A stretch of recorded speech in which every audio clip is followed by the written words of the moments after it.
We've already seen a substantial amount of front-loaded tightening from the RBI, but the policy rate at 5.4 is still substantially below where underlying inflation is. That number, in our view, is close to 6%. So in terms of the path ahead, we think the repo rates will be raised by another 60 basis point cumulatively to a terminal rate of about 6%. So that's our view right now. I think the path beyond that is where there's greater uncertainty because the inflation target in India is not less than 6, it's actually 4. So if the MPC needs to and wants to go to a 4% target, then policy rates will need to be raised even further, but then that will come with a growth sacrifice. So trade-offs are only going to increase. Our view at this stage, given the global headwinds, is the MPC is going to pause at a 6% terminal rate.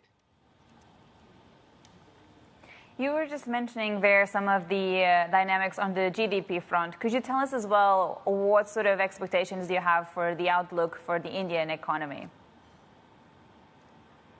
Yeah, sure. So the second quarter GDP numbers, the headline was pretty strong at 13.5%. But when we drill through the detail, what really comes out is a fairly anemic recovery despite the reopening.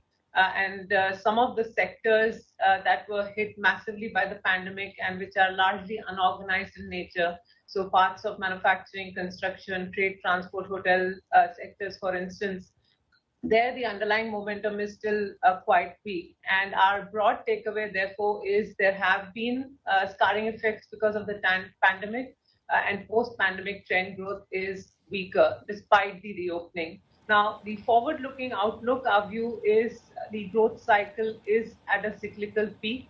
As we go forward, there are global headwinds.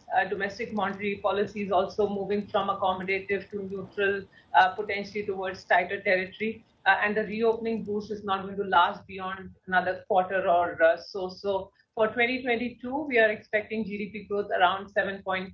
And 2023, we think it's going to be a below trend growth year, so around 4.7%.